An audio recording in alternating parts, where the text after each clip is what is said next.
Let me ask you something today. What if the greatest prison you'll ever live in has no walls, no bars, and no guards? Just the voice in your head telling you you're not enough.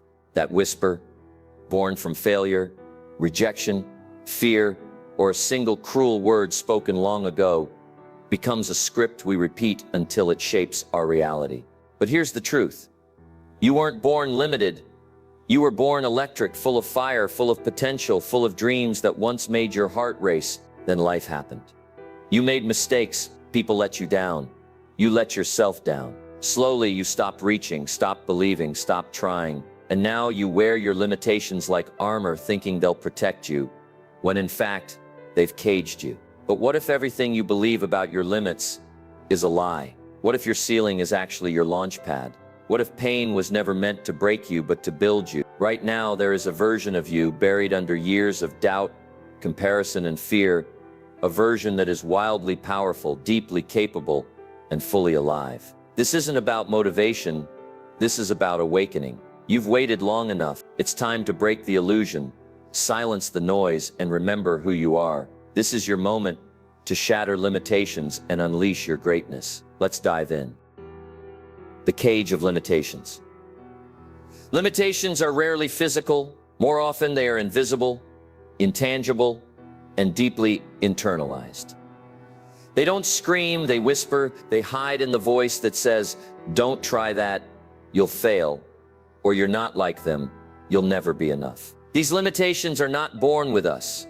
They're built layer by layer, experience by experience. As children, we dream without boundaries. We imagine, play, and speak our truth without hesitation. But slowly, life begins to mold us. A teacher says we're not talented. A parent dismisses our curiosity. A friend laughs at our ambition. A failure embarrasses us. A trauma crushes our confidence. And without even realizing it, we begin to shrink. Not because we're incapable, but because we've been conditioned to believe we are. Fear plays a central role. At its core, fear is a survival instinct. It tells us to avoid danger, stay safe, and preserve ourselves. But the modern mind doesn't just fear physical threats. It fears judgment, rejection, and disappointment. It fears not being loved, not being enough. So we play small, we settle, we conform, we hide, and over time, those actions create a mental cage, a self-imposed prison, reinforced by every time we say, "I can't," or "That's just not who I am." Consider the story of Thomas Edison, the man who revolutionized the world with the electric light bulb. What most people forget is that he failed over 1,000 times before getting it right. When asked how it felt to fail so many times, he famously replied, "I didn't fail 1,000 times. The light bulb was an invention with 1,000 steps." Edison could have let failure define him. He could have accepted the world's limitations. Instead, he chose resilience over resignation. That choice made all the difference. Now look at Oprah Winfrey, one of the most influential women in the world today. Born into poverty, abused as a child, and told she was unfit for television early in her career. Oprah had every reason to believe the odds were stacked against her. But rather than submit to her circumstances, she used them as fuel. She turned pain into purpose and chose to write her own story. Her greatness was not handed to her. It was unleashed by her refusal to be defined by her limitations. Even Nelson Mandela, after spending 27 years imprisoned for fighting apartheid, emerged not broken but unshakable. His spirit was not caged by the walls of Robben Island. He once said, "I am the master of my fate. I am the captain of my soul." In the darkest conditions imaginable, Mandela chose not to internalize the message of oppression. He knew the real prison wasn't made of bars. It was made of beliefs, and he shattered them. We all live with cages, some built by others, some built by ourselves. But unlike the animals in a zoo, the door is often unlocked. We stay not because we're trapped, but because we've forgotten what it's like to fly. To break free, we must first recognize that these limitations are not truth. They are patterns, patterns we can unlearn, stories we can rewrite. And in doing so, we take the first step toward unleashing the greatness that's been waiting all along. Rule number 1, own your narrative. Every human being lives by a story. It's the inner monologue that shapes how we interpret the world, how we see ourselves, and what we believe we're capable of. The problem is most people don't consciously write their story. They inherit it from parents, teachers, society, and early life experiences. We adopt narratives that are often rooted in limitation rather than possibility. I'm not smart enough. People like me don't succeed. I'm just not a leader. These are not facts. They're scripts. And the longer we repeat them, the more they become a self-fulfilling prophecy. The most dangerous story isn't the one others tell about you. It's the one you tell about yourself every single day, without even realizing it. The good news is that your story is not fixed. It's not set in stone. It's a draft, and you are the author. The first step to owning your narrative is to become aware of what it currently is. What do you say to yourself when no one is watching? What do you believe about your abilities, your worth, your future? This is where journaling becomes a powerful tool. By writing down your thoughts daily, especially when you're frustrated, scared, or doubting yourself, you begin to identify patterns. You may start to notice recurring beliefs like, I always mess things up, or I'm not meant for greatness. These thoughts might feel like truth, but they're often just echoes from past experiences, old recordings that have been playing in your subconscious for years. Once you bring them into the light, you can challenge them. This is where reframing comes in. Reframing means shifting the perspective on an experience or belief. If your internal story says, I failed, so I'm a failure, reframing might say, I failed, so I learned something. No success could have taught me. This isn't about sugarcoating reality. It's about telling a more empowering truth. You begin to realize that pain doesn't mean weakness, that rejection doesn't mean you're unworthy, that fear doesn't mean stop. It means something matters. When you own your narrative, you don't ignore your struggles, you redefine what they mean. Visualization is another key practice. The brain doesn't fully distinguish between real experiences and vividly imagined ones. When you close your eyes and repeatedly visualize yourself succeeding, speaking with confidence, walking into the room with purpose, finishing the book, starting the business, changing your life, you're not just dreaming, you're rehearsing success. You're building new mental associations. You're rehearsing success. You're building new mental associations. Over time, this conditions your mind to believe a new story. One where you can, one where you do, one where you are. Think about the most iconic characters in film and literature. The hero's journey always starts with a lie. They believe about themselves. Luke Skywalker thinks he's just a farm boy. Neo thinks he's nobody. Moana believes the ocean chose wrong. But over time, through challenge and revelation, they rewrite that story. That transformation doesn't happen by accident. It happens by confronting fear and choosing a new narrative. You are no different. You are not the stories of your past. You are the author of what comes next. You don't have to wait for permission. You don't have to wait until you're perfect. You only have to begin. The most powerful sentence you'll ever write is this. This is who I was, but this is who I choose to become. When you take ownership of your story, you take ownership of your life. And when that happens, greatness is no longer a distant dream. It becomes your new reality. Rule number 2, break the comfort zone. Growth and comfort cannot coexist. Every breakthrough, every moment of real transformation happens just beyond the boundary of what feels safe. Yet most people spend their lives within the borders of their comfort zone, not because it's fulfilling, but because it's familiar. The comfort zone isn't necessarily a place of happiness or success. It's simply the space where uncertainty is minimized and everything feels manageable. But here's the hidden cost. The comfort zone doesn't protect your potential. It contains it. And if you stay there too long, what once felt safe begins to suffocate you. From a neuroscience perspective, the brain is wired to prioritize safety and efficiency. This is why we form habits. What tracks the brain wants to conserve energy and reduce risk. But this same mechanism that once helped us survive now often holds us back. Enter neuroplasticity, the brain's ability to rewire itself based on experience. For a long time, scientists believed the brain was relatively fixed after childhood, but we now know that it's constantly adapting. Every time you do something new, especially something uncomfortable, you activate new neural pathways. Over time, these pathways strengthen.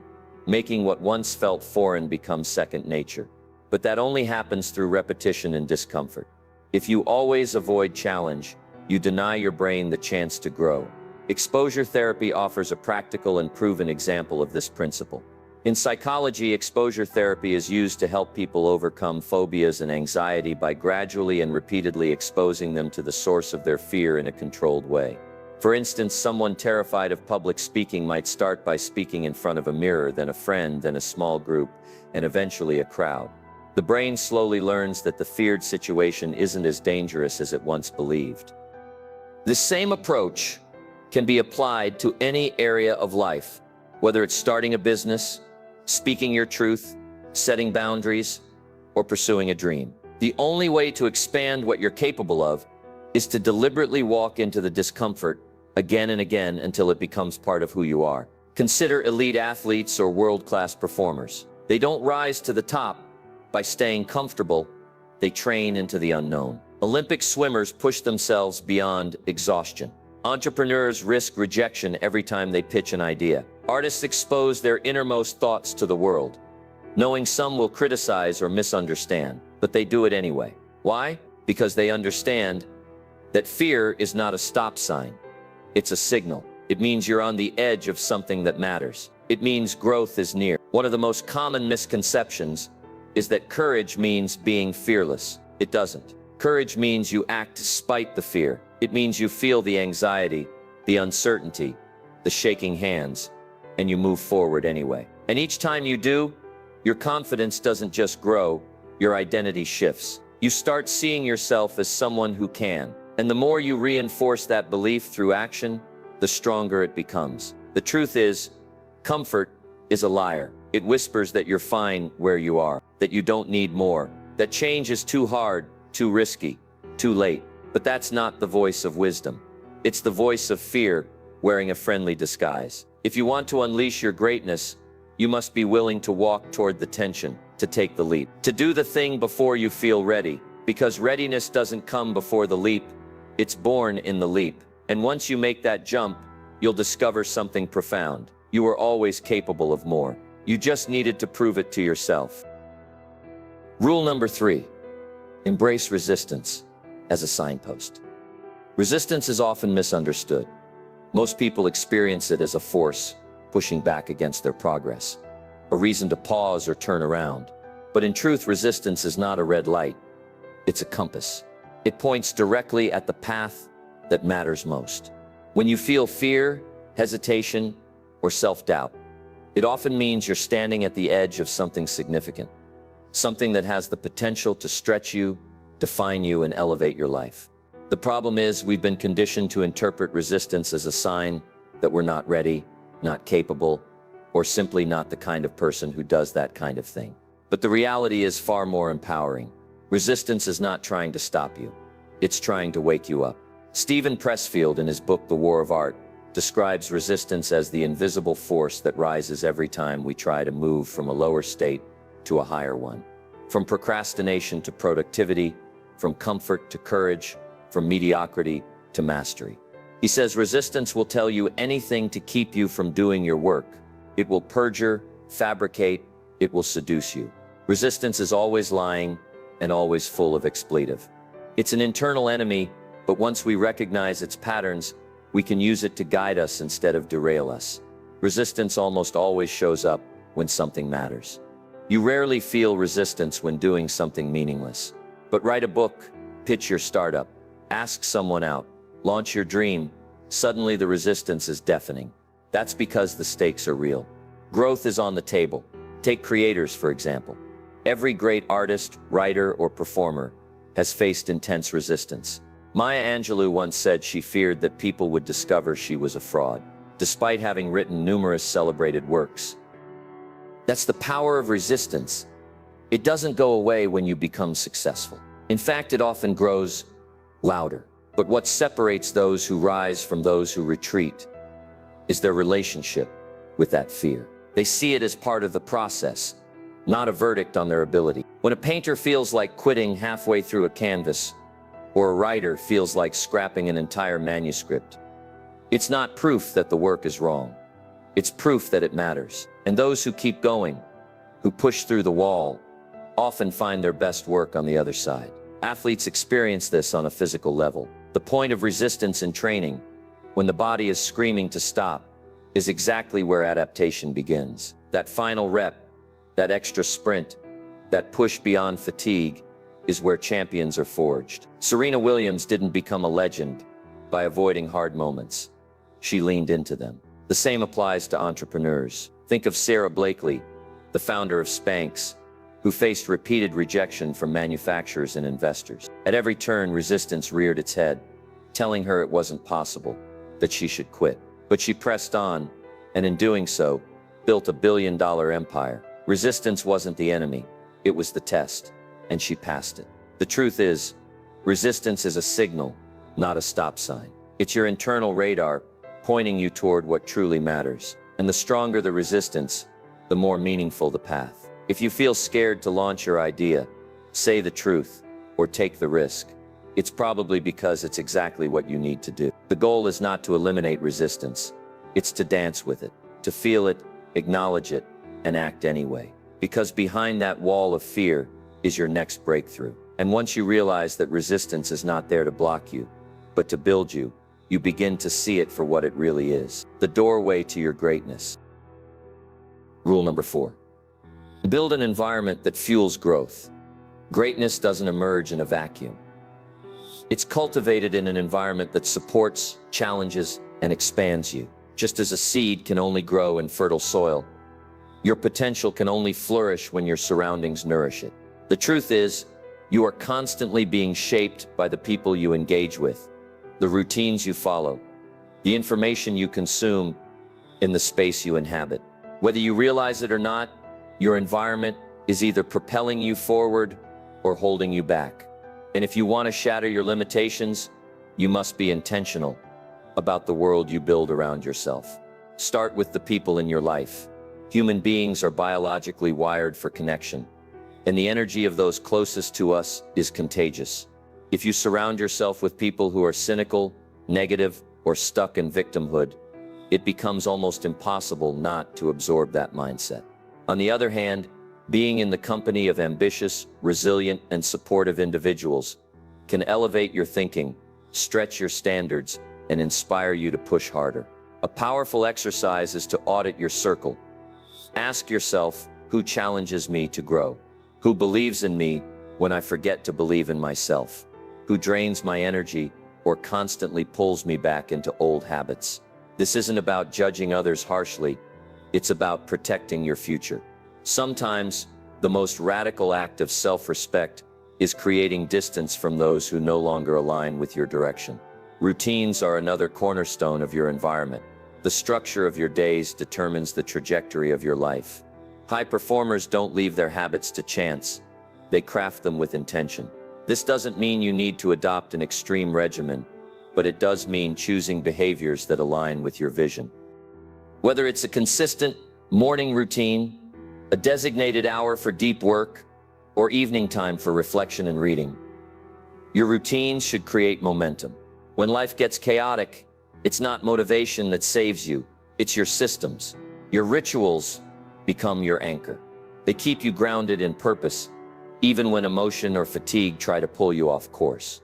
In the modern world, digital hygiene is just as critical as physical hygiene. We live in an era of constant noise, endless notifications, scrolling, content, and comparison. If you don't control your inputs, your attention will be hijacked and your mind will become cluttered. Be ruthless about the digital environments you engage with. Curate your social media feeds to include voices that inspire rather than drain. Turn off non-essential notifications. Create screen-free zones or hours where you disconnect completely. The goal isn't to avoid technology. It's to use it deliberately, not compulsively. A focused mind is a powerful mind, and protecting that focus is non-negotiable. Finally, consider your physical space. The environments we live and work in either energize or exhaust us. Clutter, noise, and disorganization create mental friction. Simple changes, like organizing your workspace, adding light, bringing in elements of nature, or setting up visual reminders of your goals, can have a profound effect on your mindset. Design your space to reflect the person you are becoming, not the person you've been. When your external world mirrors your internal aspirations, action becomes easier, more fluid, more aligned. Your environment is either a cage or a catalyst. The choice is yours. Growth is not just about what you do, it's also about what you allow to surround you. Take ownership of your circle, your habits, your digital diet, and your physical space. Every adjustment you make, no matter how small, is a signal to your subconscious that you are serious about your evolution. And when your environment aligns with your vision, the path to greatness doesn't just open, it accelerates. Rule number 5, turn pain into power. Pain is inevitable, but suffering is a choice. At some point in life, we are all touched by hardship. Loss, rejection, failure, betrayal. These are not signs that we're broken. They're signs that we're alive. Yet most people spend their lives trying to avoid pain, numb it, or pretend it never happened. But what if pain isn't the enemy? What if pain is the very thing that can wake you up to your potential, redirect your path, and deepen your strength? In psychology, there's a concept called post-traumatic growth. The idea that some people don't just recover from trauma, they rise because of it. They grow stronger, wiser, more resilient, more purposeful. They take the very thing that tried to destroy them and build something from it. This isn't about glorifying suffering. It's about refusing to let it define you. Because while pain may visit you, it doesn't have to become your identity. Think of Viktor Frankl, a Holocaust survivor and renowned psychiatrist. In the absolute worst conditions imaginable, starvation, torture, the death of loved ones, he found meaning. In his book, Man's Search for Meaning, he wrote, "When we are no longer able to change a situation, we are challenged to change ourselves." Frankl realized that even when everything was taken from him, he still had one final freedom: the ability to choose his attitude, to choose how he would respond. That insight became the cornerstone of his life's work. His suffering birthed a philosophy that would go on to help millions. This transformation isn't reserved for history's heroes. It's available to all of us. Consider how many entrepreneurs started with nothing but pain. Howard Schultz, the former CEO of Starbucks, grew up in public housing and watched his father struggle to hold jobs after being injured. That experience shaped his mission to create a company that treated workers with dignity. Oprah Winfrey endured severe abuse and poverty growing up. Yet instead of letting that pain destroy her, she channeled it into empathy and purpose, and built an empire around uplifting others. Even artists and creators, those who seem to speak directly to the soul, often draw from wells of deep personal suffering. Their pain becomes their palette. Their scars become their signature. But transformation doesn't happen automatically. Pain can be a portal or a prison. It depends on what you do with it. The first step is to face it. Stop running. Stop numbing. Allow yourself to feel the grief, the anger, the disappointment. Give it a name. When you ignore pain, it festers. But when you confront it with honesty and compassion, it loses its power to control you. Then once you've faced it, ask the question that changes everything. What is this here to teach me? Pain, when mined for meaning, becomes the raw material for growth. It reveals your values. It builds your empathy. It forces you to develop skills you didn't know you had. It strengthens your character in ways comfort never could. There is a reason diamonds are formed under pressure, and steel is forged in fire. Human beings are no different. Setbacks can teach you what success never could. Failure humbles you, deepens your focus, and burns away the unnecessary. Rejection teaches you to source validation from within. Loss teaches you gratitude. And trauma, though it may leave scars, can also reveal purpose. You don't get to choose your pain, but you do get to choose what it means. You can let it harden you, or you can let it forge you. The people who rise from the ashes are not the ones who had it easy. They're the ones who chose to turn pain into power. They alchemize suffering into strength. And you can too. Your pain is not a detour. It's part of the path. Let it guide you, shape you, and remind you that even in your darkest moments, something inside you remains unbreakable. That is your power. Use it. The greatness within. You have been walking through a journey of awakening, A journey that strips away the illusions that have kept you confined and reveals the boundless potential waiting to be unleashed.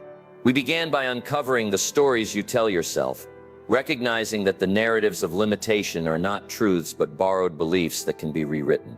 You learned that owning your narrative means becoming the author of your life's most powerful story, one where you don't just survive but thrive. Then we stepped beyond the comfort zone, understanding that growth is not found in safety but in the discomfort of stretching, learning, and rewiring your brain through bold, deliberate action. You saw that courage is not the absence of fear but the resolve to act despite it, and that every step into the unknown is a victory for your evolving self. We explored resistance, the invisible force that rises to protect your old identity even as you reach for a higher version of yourself. Instead of letting resistance stop you, you now see it as a guidepost, a signal that you're on the edge of something meaningful, a doorway you must walk through to access your greatness. You learn to dance with resistance, to welcome it as a sign that your growth is real and vital. Then came the power of environment, how your people, your routines, your digital habits, and your physical space can either limit or fuel your ascent. You discovered that greatness is not just what you do in isolation, but what you allow around you. The deliberate choice to curate your surroundings becomes a statement of commitment to who you are becoming. Finally, we confronted pain, not as an enemy but as a teacher and catalyst. Pain is a universal visitor, but suffering is optional. You were invited to turn your wounds into wisdom, your setbacks into stepping stones.